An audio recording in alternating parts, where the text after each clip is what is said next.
What's up, guys? Welcome back to the channel. Today's episode is going to be a good one. Different, but definitely good. This is actually a video that I've wanted to make for a while, but I think I'm finally at a place where I feel good about where it's at. I feel good about the advice that I have. I feel good about everything in the video. For any of you guys out there that are looking to get into a creative space, a creative job, or work in a creative space, especially within the Magic or playing card community, you might find some of this really helpful. This isn't going to be like a step-by-step tutorial on how to be successful, but this is kind of just a look in retrospect about some of the things that happened in my career that have allowed me to be successful, or at least as successful as I have been. But you guys know me, any chance to make a video is also a chance to make a good video. So I hope you guys enjoy this one. Let's get into how it started and how it's going. My name's Kier, I'm 24 years old, I'm from Tucson, Arizona, and I'm a magician.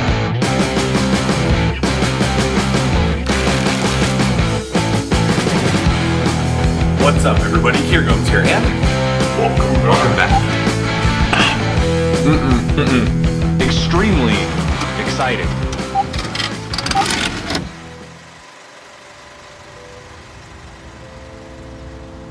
I started this channel almost 5 years ago in an attempt to build a digital library of my performances and skills.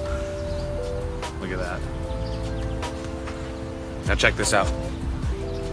The idea was YouTube is my video resume. I was performing magic at the time, and instead of a website, I just used my beat up iPhone 7 to record tricks. Then I would link my YouTube as a reference when I would try to get gigs. And did it work? No, not really. The worst thing that could happen your first year at Hogwarts is when you forget your quill. So he has to borrow one, and they just give you this piece of paper. Okay, so I take the paper, just light it on fire. Well, how does that help? Okay, all right. Just light it on fire. There we go. Oh. But what ended up happening was one of the strangest and most unexpected string of events that I could have asked for. I recently decided to take a long look at myself and the content that I'm producing, and it got me thinking, how did I get here? If you follow the channel and the 473 videos I've made over the last 4 years, you can really narrow down the direction of this channel to 5 phases that were kicked off by 5 different unexpected events. I guess this is really just going to be a video about how I made a career out of filming playing cards. So I mentioned before that I started YouTube as a way to kind of publish my magic skills so I could showcase it and use it for gigs, right? And while I was very serious about the quality of the magic that I was uploading, I was not really concerned with the views or the subs because for my goals, it didn't really matter. What I really wanted was just to build a huge library full of magic content. A lot of it was short form. I wanted to keep it simple. I just wanted to be able to show what I could do. That was until the first time when I realized that I had at least a little bit of an audience. And for me, that was when the channel hit 100 subscribers. And that was when the first unexpected event happened. Meeting Stephen Hammer. Hey, what's going on, everybody? My name is Stephen Hammer. Today we're taking a look at... Hammer is a YouTuber who now is best known for his reviews of wrestling memorabilia and replicas, but at the time was a popular YouTube creator known for magic and street magic performances. I was always a fan of Steven because he was so real. Like, he did street magic, you know, he didn't hide behind any kind of persona. He wasn't like, you know, a lot of the other popular magic channels at the time. Not that there was anything wrong with that, but he was just so authentic. I met Steven after I got 100 subs on YouTube, and we connected on Instagram after Steven posted a video of him doing a color change that I had created and taught on the channel, which was really, really cool, and we just hit it off. Steven definitely knew more about YouTube than I did, and it was his idea to collab on a video that would go across both of our channels, and that was my first giveaway. and giveaways are something that have become pretty popular as a staple on my channel. Now, it was at this time that I realized that I actually did care about views and likes and subs, because I got a little bit of a rush from one of my videos getting some attention. I think it was just exciting to see people engage with something that I created. That still actually is really an exciting thought. That, of course, shifted my focus from having a video resume on my YouTube channel to creating content that people would engage with. I wanted to get the engagement of the community that I somehow now felt like I was part of. So after I meet Steven, we collab on a video, we do a giveaway. That's when I really start getting into deck reviews.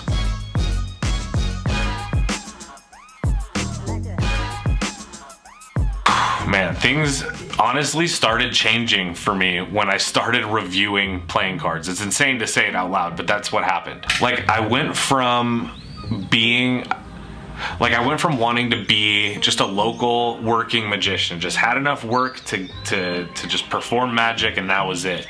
And I went from that to wanting to be, you know, an online creator who could appeal to a huge audience of people on the internet. Of course, I got carried away with collecting all of these new decks and all of these hype decks, so I started just saying yes to everything I could get, because I was getting free decks, and then I could review them for my channel, and it just kept feeding the deck review machine, you know, and it seemed like that was really working for me at the time. Definitely distracted me from what I wish I was doing. And the card community is strange, because it's sort of a niche within the niche of Magic, but for some reason, as I'm reviewing decks, that's what's bringing in views and subs, and my channel really started to grow. What's up, guys? Kier here. Welcome back. I have done hundreds of deck reviews on this channel over the years, and I've featured hundreds of companies' products for sure.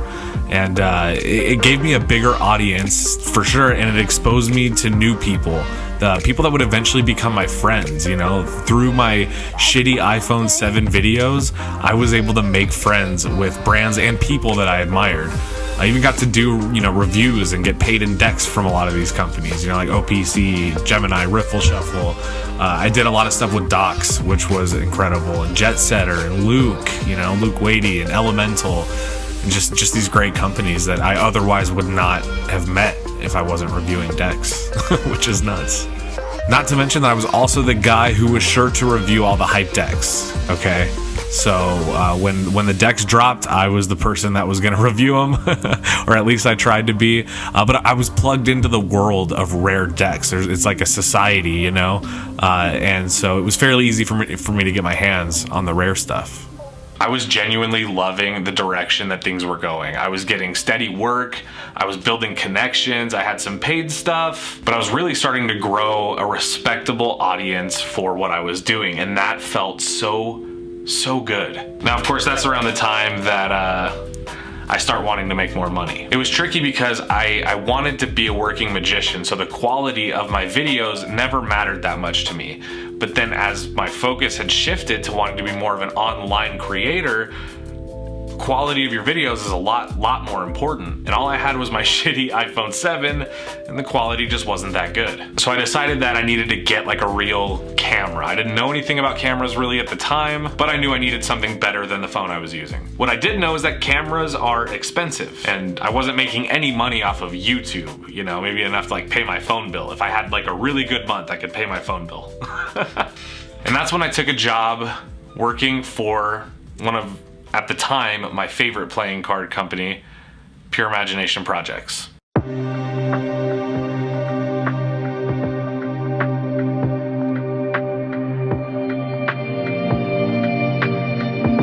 So I took on an internship with Pure Imagination Projects, who makes the Cherry Casinos, the Les Meliers decks, the Icon decks, a bunch of popular decks. And I was interning for Derek McKee, who is the resident magician at the Hollywood Roosevelt. At first, I wasn't getting paid, but I was getting like buckets of playing cards shipped to my house, and a lot of them were stuff that I could just resell.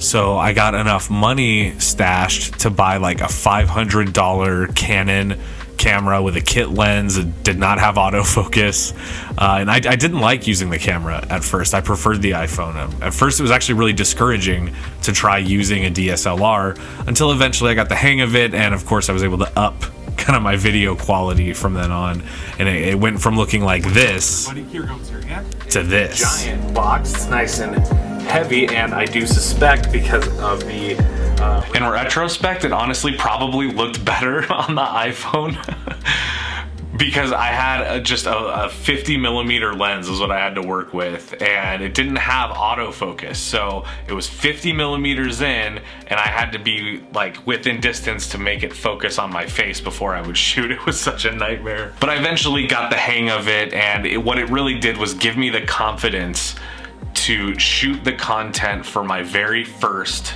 Kickstarter. And today we're taking a look at one of the most hottest and highly anticipated decks, talking about the Slow Hands playing cards. Finally got my hands on the beautiful Slow Hands deck. You had just released your first deck. Finally, it's in our hands. Slow Hands playing cards by my friend Kier Gomes. This is what the deck looks like. So excited. This deck is hot, it's fire, it's fresh, it's new. This design, basically what it does is it takes the old design and makes it better. And if you don't agree with me, I will challenge you to a duel. I hope that it is the best release that you've ever had. Which, you know what, I know that it is because it's your first one. So. I at least wanted to take the photos for the deck. That was important to me because as somebody who was promoting for a lot of different playing card brands at the time, I thought it would be kind of strange to not promote my own deck. So I wanted to at least do the photos, but I wanted to make sure that I had some kind of camera that I could get quality photos with. So I can honestly say that without that unpaid internship at Pure Imagination Projects, I would not have been able to learn how to properly use a DSLR camera. Now that, of course, continued getting me focused more on the quality of the content that I was making, and that led directly into YouTube. I wanted my videos to look better. I wanted the blurry background, or I wanted the clean lighting, or the smooth B-roll. I wanted all of it. I wanted my content to look on camera the same way it did in my head, and it took a lot for me to learn that. So I was working at Pure Imagination for about a year, doing a lot of photo work, managing the Instagram, some video work, but I ended up having to quit that when I got offered the biggest opportunity I could have asked for at the time, and that was when I met Alex Pandrea.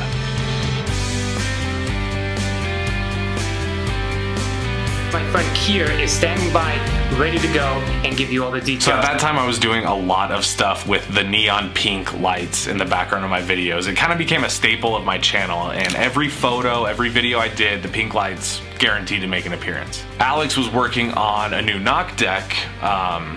It was the Knock 3000X2, and those are like a pink and violet color, perfectly matched kind of the aesthetic of my YouTube setup. So Alex reached out to me on Instagram asking if I'd be interested in getting paid to take some photos of the Knock deck to help with the promotion of it before it even came out. I am not being dramatic when I say that was a life-changing thing for me. He wanted me to take some photos and get some B-roll of the deck to use in the trailer or photos for the Instagram to promote the deck. So things that people were gonna see, more people than I was used to seeing my work. Working with Alex was so rad, especially in the beginning. You know, like here's a dude in our community that's practically royalty, and he likes something that I did. He likes my work so much that he's paying me now to help him with this project. It's nuts. Your whole hand, all fingers, on top, covering almost half of the After card. the deck released, Alex was already working on the next big knock project, and he offered to keep me on to help him with that project. So I stayed on, and then along came another project, and then another, and then another.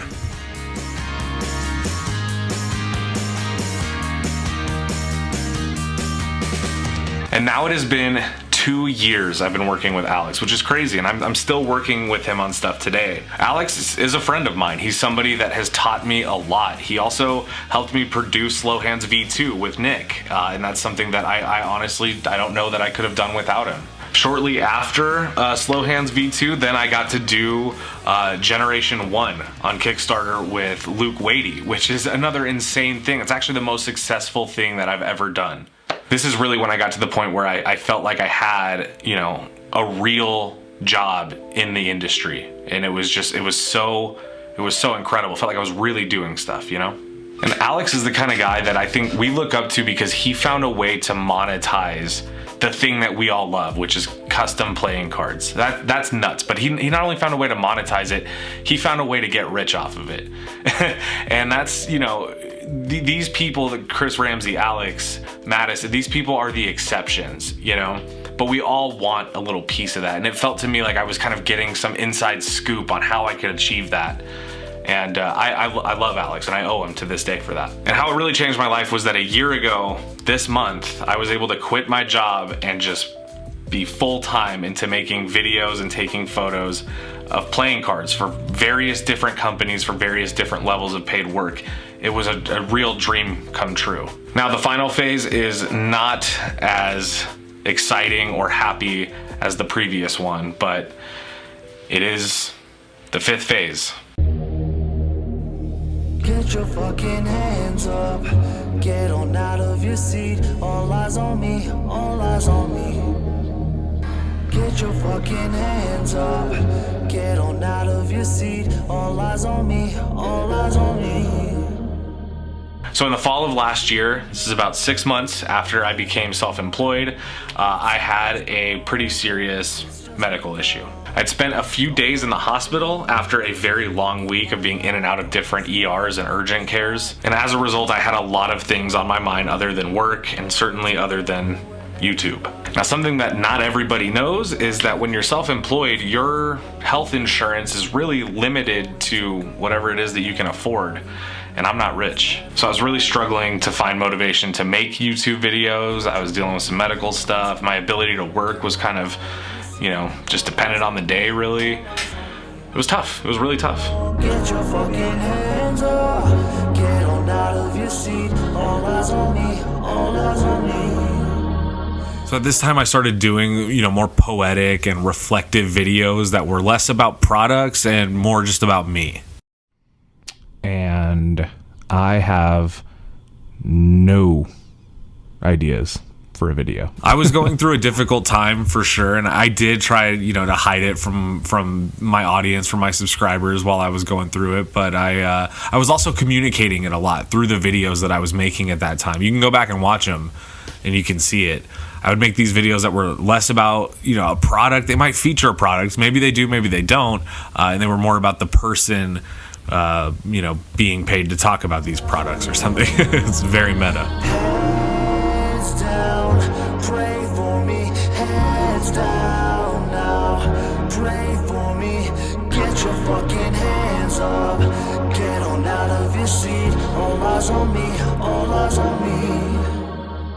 Now, since all of that, I've learned that the highest points that I think I've experienced on this YouTube channel, they've been when I've been focused on the right things. When I met Steven, I was focused on my passion for magic and my love for performing magic. It was so pure. When I met Alex, I was focused on the quality of the content that I was producing. I was so zoned in on trying to master, you know, a specific look and style. And when I made enough money to buy a house and quit my job and get a real studio, that's when I was focused on my future and what I could build.